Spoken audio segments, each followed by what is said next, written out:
parasites are out. Your parasites are out? Yeah. Oh man. How can you tell? Did they have anything to say about They just said, how's it going? chronic stress? They did. They actually said, hello. It feeds me. Right. Is this thing on? Right. Okay. And we're live. Just gonna go ahead and move that. She likes to push the microphone away for some reason. Dude, better not be monotone today. Am I? Yeah.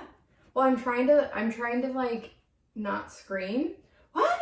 Because that makes it even worse. But I sounded better when I was closer, but like more calm. I think that's why I was not. I like when you get like hypey though. That's what you want. It's so hard to edit though.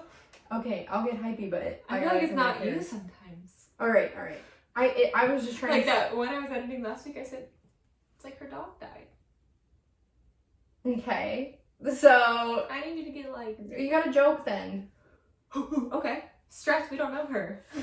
Okay, that's how you're gonna start. Hey y'all, you're back with Girls in the Garage. I'm Natalia. And I'm Lindsay. And today we're gonna talk about stress. Don't know her.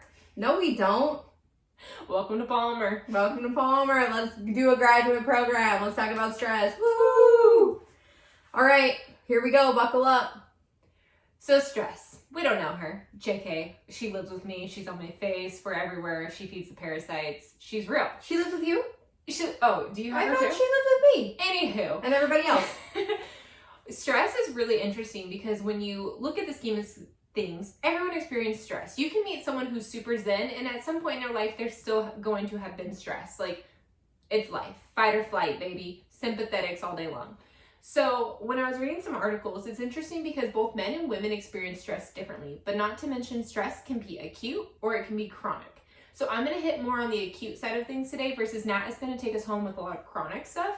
And it's just very interesting when you think of stress because we all know that we have to find our coping mechanisms for it, but we don't always do that. And then we start to get this spiral, whatever. We're currently in finals week and spiraling as we speak. 2 finals down, 4 to go. It's going to be great. But on a positive note, we'll highlight ourselves right now. We went and took our clinic pictures today. Whoop, whoop. So if you guys need a future clinic doctor, come see us in Dr. McNary's mod because Natalia and I are in the same mod. So we're looking to get the mod popping. Listen, we're bonded at the hip. If you see us trying to help each other do a cranial nerve exam, mind your business, okay? Because we've had to learn a lot. Listen, we're going to have to change it to Girls in the Mod. Right. Maybe, hey, we don't know Dr. McNary enough to say this yet, but maybe, just maybe, she'll come on the show. She seems vibey. She seems like she's a vibe, so I feel like it'd be cool. You know, we don't want to overstep. We gotta play it cool. We gotta go in there, you know, be calm, cool, collected. Yeah. Very doctor-esque. Yes. I just made that word up. Tiptoe it in, and then we go full force. Yeah. Then, you know, I'm on my toes. Right. Okay, back to stress. You know, we're just letting you guys feel our brains. Stress, as we know, can show up in very different ways. It can be decrease in sleep. Wait, stop. Okay. Wait, real quick. Go in, because then I don't have to move it. I want you to go into what stress is. Like, just be like your ability to adapt, and then go into that. So sorry. No, this is great. Go ahead. So what's stress? Stress, when I define it, is how you adapt. Your ability to adapt in situations. I mentioned earlier your sympathetic state, which we know is our fight or flight. If you don't remember, go listen to our episode way back when we first started. We kind of talked about that. But everyone needs to experience stress. That's part of life. It sucks if you're in a chronic state of stress all the time, but we are excited to offer you guys some coping mechanisms today to deal with stress. But stress can show up in different ways for both men and women. So specifically looking at women, that can show up with weight gain, infertility, low sex drive, which we talked about a few weeks ago, sleep deprived, decrease in your immune system, headaches. Man, like the list goes on, and it's your body's way of saying like, maybe you need to slow down, you need to figure out, pump your brakes. We got to get this under control because... What do you always say, Lindsay? I don't know. What did you say like every episode? Learn from our mistakes. No, not that one. Okay, I say a lot of things. I said that. Nat says a lot of things. No. What do you always say? Our body. Oh my gosh, we need t-shirts. This is like the 5th week we said this. We need to keep all of this. Yeah. You guys need to experience. No, I know. Stop. Yes. Okay. You're forgiven. Our bodies are telling us what we need. We just don't know how to listen. For me, it's not sleeping and it's not eating. Nat and Maddie literally will remind me I need to go eat, because when I'm stressed, I'm all gas, no brakes. And let me tell you, I need to hit that eat break real hard, real quick, because I just spiral from there. And then it ends with an emotional Lindsay and I'm crying and I don't know why I'm crying. And this is me on the phone with my mom. And listen, Tam don't always want to listen to me cry about just being stressed. Because we've been in this program together. I mean, you're more calm and collected than I am. No, I'm not. But my mom probably gets a phone call from me. They got to the point where she told me I'm not allowed to call her unless 2 hours have been up, because I need to learn to cope. So, some might say that's an attachment issue. Some might say that's poor coping mechanisms, but I'm learning. In this episode, we're going to bring some really great information for you guys. So, we're going to have Nat start off on some things. So tell us about stress, Nat. So as Lindsay said, stress is basically your ability to adapt in a situation that disrupts your equilibrium or normal homeostasis of your body, mental and physical. So there are different types of stress. We can talk about emotional. Emotional is a little more what we're going to hit on, but there's also physical stress. Like when you work out, you're putting your body under physical stress. However, that has more benefits to it than stress emotionally does. So when we talk about acute versus chronic, like Lindsay said, everybody will experience both. But I don't know about you, Lindsay, I kind of feel like chronic stress, not to say men don't go through this, but I feel like just, being in more of a feminine atmosphere, especially like moms who work full-time jobs, I feel like women suffer more from chronic stress just a little bit more. Oh, hell yeah. I will always fight for that one, because think about it. Yeah. After, if you're going through postpartum or you're going through pregnancy, your hormones and emotions are all over the place, and then add on stress of bringing a child into the world. It's stressful. Women, hands down, have it worse. I'm gonna say it. Come after me. Come at me, bro. Come at me. I definitely agree, but I also think too, women, not to say men don't, I'm not talking against them, but women, it is their natural being to take care of and worry, right? We love to worry, and like our brains are constantly going. Men, I think just a little bit differently, and they process a little bit differently, but women will literally let stress drive them till they're almost dead. So at me, Nat. Just at me. At you and every other female. We're all in this together. Because it sucks. It does. Anyway, so I'm going to talk a little bit more about chronic stress. This is just long-term stress. So if you notice any changes with your appetite, with your sleep, if you, like Lindsay said, she struggles with this. If you have insomnia and you have such a hard time sleeping when maybe you didn't usually, or that's something you've always struggled with, this is something you should look at. It's just maybe being chronically stressed and being mindful about how your nervous system is functioning. So we're going to say also with that, if you have lower energy, if you're kind of changing your social behaviors a little bit, like you used to be really outgoing and you wanted to go to dinner with friends, and now you just want to stay home, there's nothing wrong with that, but maybe that is a cue to you that maybe I need to take some me time because I think I'm actually stressed, right? Then we also have hard time concentrating, changes in appetite, as Lindsay said, either you're a snacker like moi, or you don't eat for 3 days like Lindsay Bolte over here. Either way, toxic AF, red flag, get rid of it. I'm laughing because it's so true. It is true. And it's like, it's always, I feel like Lindsay and I both are on a lot of things. We're like very much opposite ends of the spectrum, just like with our personalities and stuff. And I think that's why we get along so well, because like her weakness is my strength and my weakness is her strength. So we yell at each other constantly. As well, Maddie's in there too. Maddie's, yeah. She bounces back and forth. Anyway, and then your changes in emotional responses. So another symptom of chronic stress is maybe if you're not handling emotional stress or lively things. Is that a word? Yeah. Yeah. All right.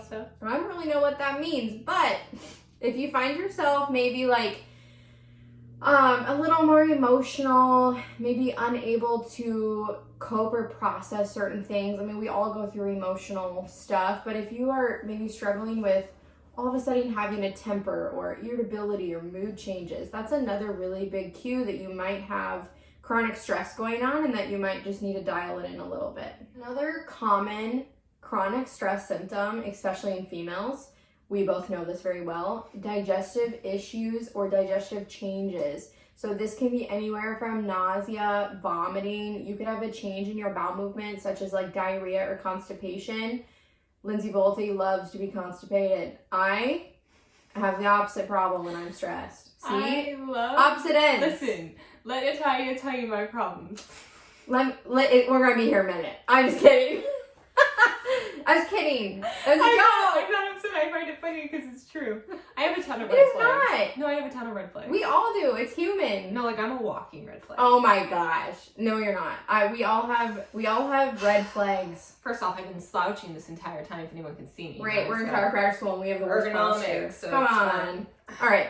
National Library of Medicine did a research article or published a research article of chronic stress, so long-term stress directly correlated with your hormones. And this can cause a hormonal imbalance because your body, like Lindsay said when we first started, stress puts your body into flight or fight. And really, you're only supposed to be there for a few minutes to a few hours, right? Your parasympathetic state should really be dominant most of the time. However, there is a balance had between those two in like a normal functioning nervous system. Like there's purpose for both. So changes in the serum hormone levels with chronic stress, we're going to see changes with glucocorticoids. I think I wrote that wrong. Now I don't know which one it is. Glucocorticoids. That doesn't sound right. Glucocorticoids. Just say it. All right, well, full send, ladies and gentlemen. All right. So with chronic stress, we're going to see changes in the serum hormone levels of glucocorticoids. We're going to see changes in catecholamines, growth hormone, and prolactin.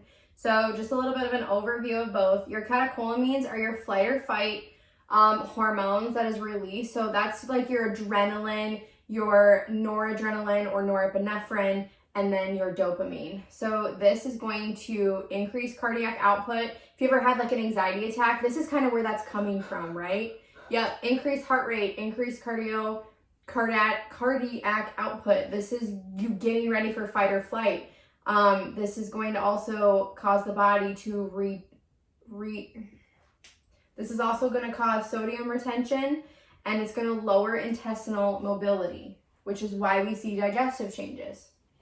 Then with glucocorticoids, this is your adrenal gland and your metabolism control, if you will. So your adrenal glands are really important for just your energy and that production to control your body's metabolism.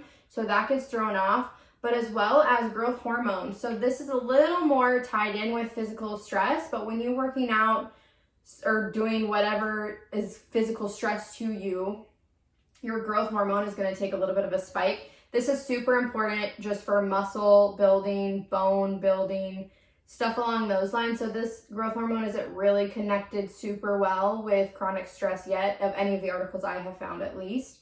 And then prolactin was another big one. Studies have shown that prolactin is tied in with maintaining your body's homeostasis with your immune system. So in chronic stress, we kind of see a change in your prolactin, and that can be developed with just immune system suppression. So just something to kind of keep your mind. Nope, I'm not going to say that. So yeah.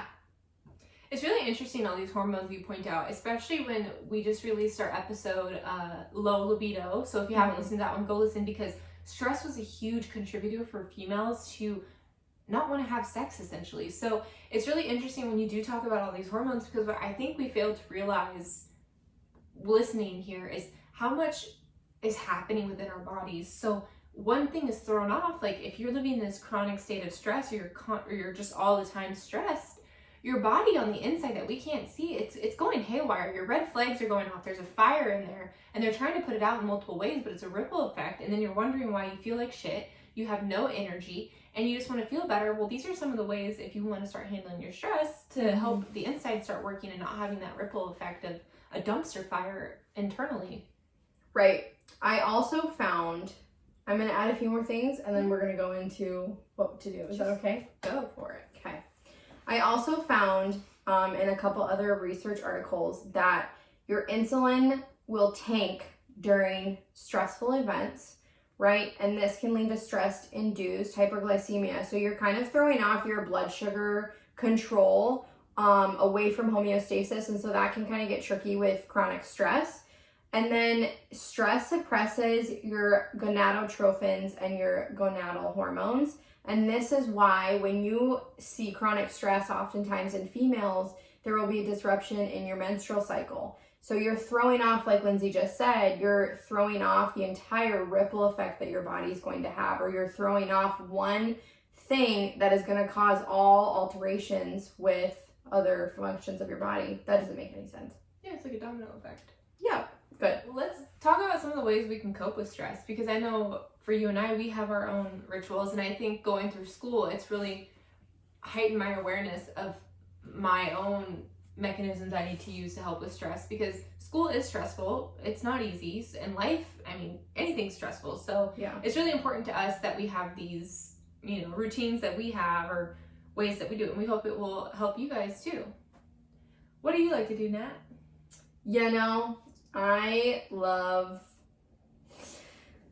going to the gym and just crying it out. I'm just kidding. I find like a lot of peace in prayer. I really like to make sure I'm taking time for prayer. Lindsay bought me a journal for Christmas, appreciative. And I have been trying to journal. That is really hard for me though, but I'm trying to like take time to do that. But like also just like prayer and just like sit down. And I just love to try to just be grateful for everything that I have currently and try not to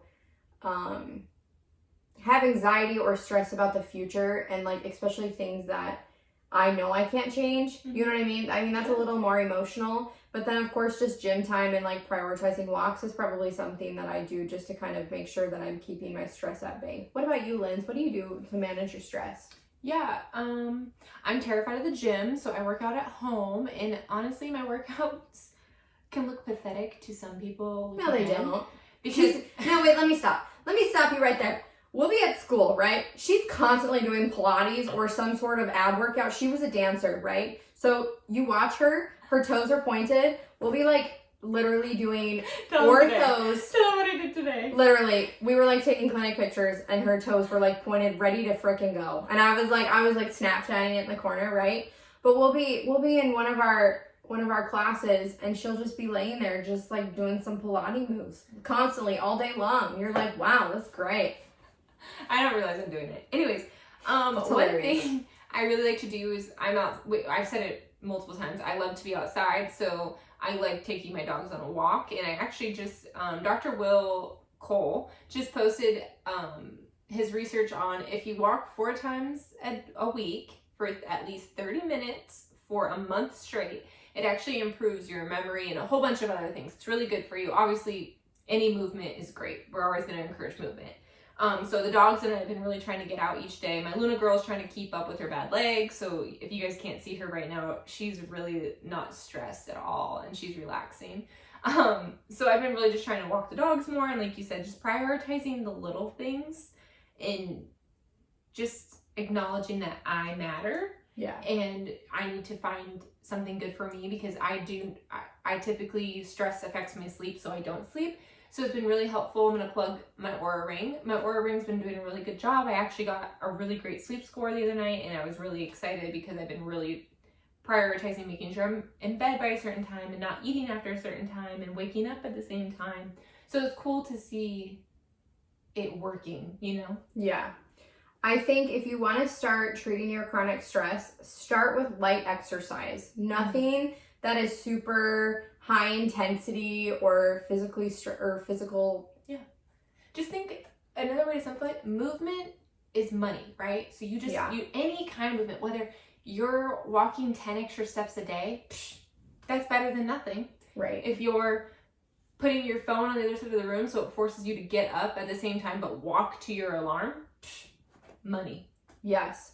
So making sure, like Lindsay said, prioritize movement, even as little, get on the floor and stretch, do certain things. Another really thing that is super important for cueing in your parasympathetic state is making sure that you're doing breath work or diaphragmatic breathing. We talked about this in our cold plunge episode on how to kind of key in your vagus nerve, stimulate that, but also tie in your parasympathetic state and keep that activated. So breath work is a big one. Diaphragmatic breathing or abdominal breathing is really good for activating your parasympathetic state. And there's something called box breathing. We've talked about it before, especially in the cold plunge video, but look it up if you're unfamiliar. Box breathing, it's a 4-second inhale, 4-second hold, 4-second exhale, and then a 4-second rest, right? So that is really good too. If you just want to sit on the floor or lay on the floor for 2 minutes and really just feel your breath and just try to quiet your mind, that can be really helpful too. I can't. Sorry, I was doing it. No, go ahead. I'm over here. Are you stressed? I am a terrible belly breather. I need to work. I need to work on breath work for sure. I have a hard time breathing without like using my shoulders, if that makes sense. And that's really bad. Like you shouldn't, when you take a deep breath in, your shoulders shouldn't go up. And for some reason, I feel like I can't breathe. Right? Yeah. You know, one thing I find interesting that I really try to plug when I am adjusting students. So like we said, we can adjust students in Toll at Palmer. And now moving into the clinic, I really want to focus on this too, is I really like to hug. When my patient is down on the table, I really like to hug their rib cage and ask them to breathe into where my hands are, and I'll move it throughout their body because that brings your awareness too. So I don't know, maybe we'll just try to do them more for others. And if you're a chiropractor listening, just literally grab the sides of them and ask them to breathe into your hand in different areas of their abdomen just to bring awareness, because I don't think we realize we're not breathing into those spaces, and it really helps. When she adjusts me, I think it makes it totally better. In Toll, of course. I'm gonna have to take that out. Some other easy ways that you can help treat your chronic stress or maybe manage it if you feel like you're struggling with it is decrease the amount of processed foods that you're consuming and try to get more naturalistic foods. If it grew on this green earth, consume it, right? From God's garden. Yes. Meats, vegetables, fruits. Make sure you're kind of just being aware of what you're putting in your body and that you're getting enough nutrition, vitamins and minerals. And then weaning off caffeine is, this is important. So with chronic stress, often is adrenal fatigue. And that's often why we see a lot of the symptoms we do is because your adrenals take the hit first, right? So with adrenal stress, or adrenal fatigue, you will crash. You won't have the same energy that you normally do or that you want, and so you go ham on the caffeine. Hi, my name is Natalia Schmidt, and I struggle with adrenal fatigue. I love caffeine, right? I crash so hard, they make fun of me. I sleep like 12 hours a day. I can't help it. I have no idea why I'm like this, but I have been trying to dial back on my caffeine and I've been doing a little bit more of adrenal support, and I've already noticed a difference. I've only been doing it for like a week. So making sure if you're going ham on the caffeine, dial it back a little bit. Try to let your body do it a little bit more naturally, because it'll start to, I read this thing, okay? When you start to crash, go do 20 squats or go for a walk, because your body is like, oh, we need more energy here, and it ramps up your ATP, right? ATP production, so then you feel more energized. So that's kind of a natural way instead of like going to get a coffee. That's great. Again, I'm not dogging on that because I'm the worst. I love coffee, right?